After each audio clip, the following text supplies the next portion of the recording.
There comes a moment in the quiet hours of evening, perhaps as shadows lengthen across familiar rooms, when anxiety arrives like an uninvited guest. It settles into the space between your heartbeats, whispers through the gaps in your thoughts, and suddenly the peace you've been cultivating feels fragile as morning mist.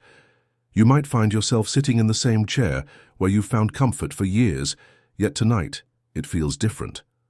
The silence that once wrapped around you like a warm blanket now seems to press against your chest. Your mind begins its familiar dance, scanning for problems, rehearsing old conversations, painting tomorrow's canvas with brushstrokes of worry. But what if I told you that this very moment of discomfort carries within it the seeds of profound peace? What if the anxiety that feels so permanent, so overwhelming, is actually pointing you toward one of Buddhism's most liberating truths? Today we explore an ancient teaching that has calmed countless hearts across centuries, the understanding of impermanence. Not as a concept to memorize, but as a living truth that can transform how you hold your fears, your pain, and yes, even your anxiety. The nature of waves. In Buddhist teaching, everything in existence moves like waves upon an endless ocean. Your thoughts, your emotions, your physical sensations, all of them arise, peak, and pass away in the natural rhythm of impermanence. Yet when anxiety grips us, we forget this fundamental truth. We mistake the wave for the entire ocean. Consider Margaret, an 84-year-old woman I once knew, who lived alone after her husband's passing. Each evening, as darkness fell, a familiar dread would settle over her. What if something happens to me? In the night, she would wonder. What if tomorrow brings news I can't handle? These thoughts felt eternal, fixed, as if they were carved in stone rather than written in water. The Buddha taught us that this is suffering's great illusion. We take what is temporary and treat it as permanent. We grasp onto pleasant experiences, trying to make them last forever, and we push away difficult ones, exhausting ourselves in resistance. But both joy and sorrow, calm and anxiety, are simply weather patterns moving through the vast sky of awareness.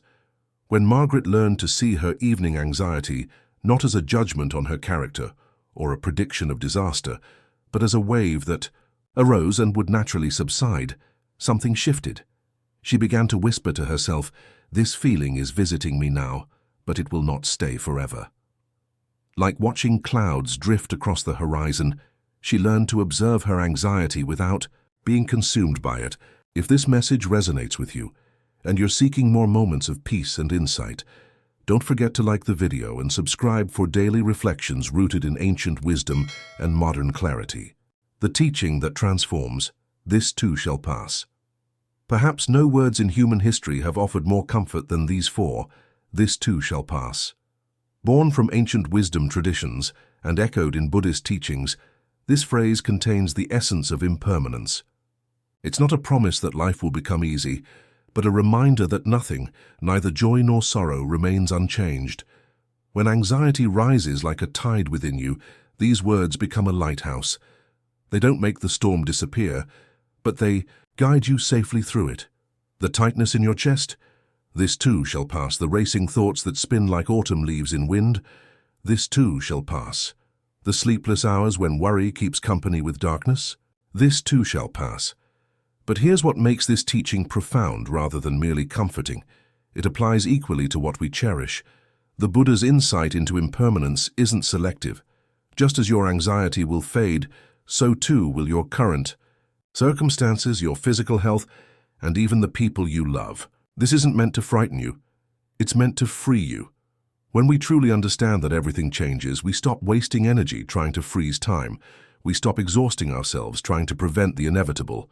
Instead, we learn to dance with life's rhythms, to find peace not in controlling outcomes but in accepting the flow, the practice of witnessing. There is a quiet, transformative power in simply noticing. The Buddha taught a meditation called noting practice, a gentle method of observing and naming our experience as it unfolds, moment by moment. When practiced, with patience and care, this technique becomes more than just a mindfulness exercise. It becomes a way of being in the world.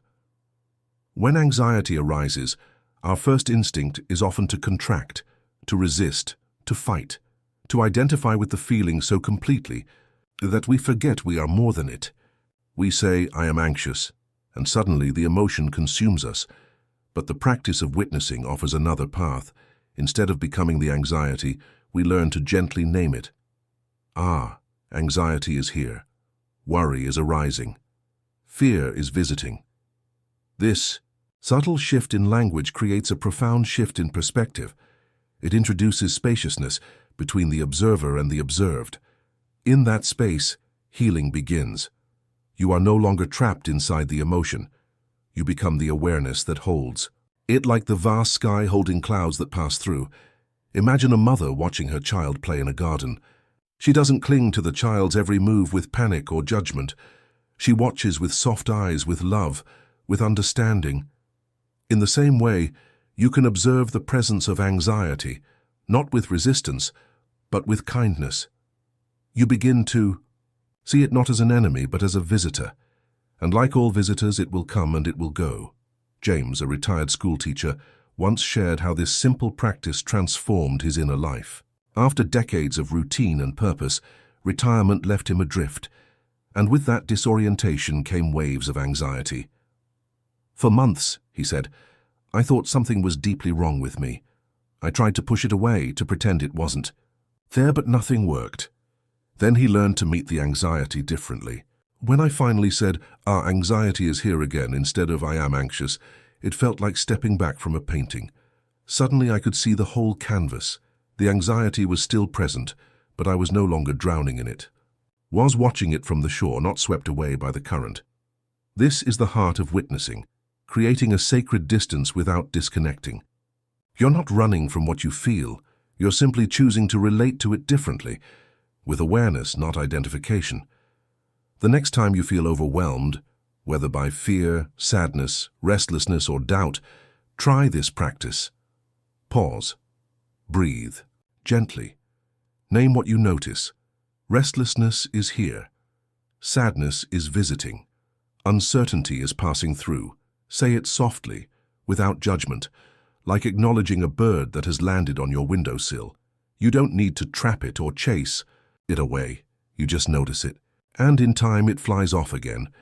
Witnessing does not make our emotions disappear, but it helps us remember we are not our thoughts, not our emotions, not even our anxiety. We are the vast, quiet awareness in which all things arise and dissolve. With each breath, we return to this deeper truth. The wisdom of seasons. Nature offers us the perfect teacher in impermanence. Spring doesn't try to hold on to its blossoms forever. Summer doesn't resist the coming of autumn. Winter doesn't fight the return of spring. Each season has its gifts, and its challenges, its beauty and its barrenness, yet the earth continues its patient turning. Your emotional seasons follow the same natural law. There will be times of joy and times of sorrow, periods of calm and periods of anxiety. The key isn't to prevent winter from coming. It's to trust in the return of spring. When you're in the midst of an anxious period, it can feel endless. But just as no winter has ever been permanent, no emotional state remains unchanged. The very anxiety that feels so solid is actually as fluid as water, as temporary as morning dew. This doesn't mean we should dismiss our feelings or pretend they don't matter. Each emotion carries information, each sensation has something to teach us. But we can hold them lightly, the way we might hold a butterfly, with appreciation for their beauty and full awareness of their fleeting nature. A practice for daily life. Here's a gentle practice you can carry with you through your days. Morning intention. As you begin each day, take a moment to remind yourself, today will bring whatever it brings, and everything that arises will also pass away. I don't need to carry yesterday's worries or tomorrow's fears. I can meet this day with presence. Midday check-in. When you notice tension or anxiety during the day, pause and breathe. Place your hand on your heart and whisper, "This feeling is here now, but it is not permanent. Like clouds in the sky, it will move and change. I am the sky that holds all weather." Evening release. Before sleep, reflect on the day that's ending. Notice how feelings, thoughts, and experiences arose and passed away. Thank your body and mind for carrying you through another day, and let yourself rest in the truth that tomorrow is not yet here. The RAIN practice. When anxiety feels overwhelming, try this 4-step approach. Recognize Anxiety is present. Allow. It's okay for this feeling to be here. Investigate. How does this feel in my body? What thoughts are arising? Non-attachment. This is temporary. This will pass. The freedom in letting go. Perhaps the most beautiful aspect of understanding impermanence is the freedom it offers. When we truly grasp that all experiences are temporary, we stop clinging so desperately to the good times and stop fighting so fiercely against the difficult ones. We learn what the Buddha called the middle way, a balanced response to life's constant changes. This doesn't mean becoming passive or indifferent. It means responding to life with wisdom rather than reactivity. When anxiety arises, instead of panicking about its presence or exhausting yourself trying to push it away, you can say, "Hello, old friend. You're here again. I know you're trying to protect me, but I also know you won't stay forever." There's tremendous power in this perspective. It transforms you from anxiety's victim into its compassionate witness. You're no longer at the mercy of your emotions. You're the steady presence that can hold space for whatever arises. The deeper teaching. As we journey deeper into life, especially in our later years when time feels more precious and change is more poignant, the teaching of impermanence becomes our greatest ally. It helps us release regrets about the past, which we cannot change, and worries about the future, which we cannot control. It brings us home to this moment, the only place where peace actually exists. The Buddha taught that suffering comes not from the reality of change, but from our resistance to it. When we fight against the natural flow of life, we create unnecessary pain.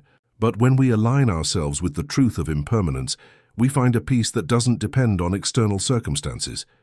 Your anxiety, difficult as it may be, is not your enemy. It's a teacher pointing you toward this deeper understanding. It's asking you to remember that you are not your thoughts, not your emotions, not your temporary experiences. You are the awareness in which all of these arise and pass away. Closing reflection. As we come to the end of our time together today, take a moment to feel your breath moving in and out of your body. Notice how each breath comes and goes naturally, without effort or control. This is the rhythm of impermanence, made visible, the constant flow of life through you and around you. Your anxiety will come and go like these breaths. Your thoughts will arise and pass away like waves on the ocean. Your current circumstances, whatever they may be, will change and transform like seasons turning. But through it all, something remains constant: your capacity to be present, to witness, to respond with wisdom and compassion. This is who you truly are. Not the anxious one, not the worried one, but the aware one, the peaceful one, the one who can hold space for all of life's experiences with grace. So when anxiety visits you again, and it likely will, for that is its nature, remember this teaching. Breathe deeply, soften your resistance, and whisper to yourself, "This too shall pass." Let these words be your anchor in the storm, your reminder that no wave, however large, can disturb the vast ocean of your essential being. The peace you seek isn't found in the absence of anxiety. It's found in your ability to remain centered. While anxiety moves through you like weather through the sky, you are not the storm, you are not the clouds. You are the vast, unchanging sky itself, temporarily decorated by passing phenomena. Rest in this truth tonight, and carry it with you into tomorrow. You are already whole, already complete, already free. The anxiety that visits you cannot change this fundamental reality. It can only remind you, if you let it, of the impermanent nature of all experience and the permanent nature of your own peaceful essence. This too shall pass, dear friend, and you will remain, as you have always been, unbroken, unlimited, and eternally at peace.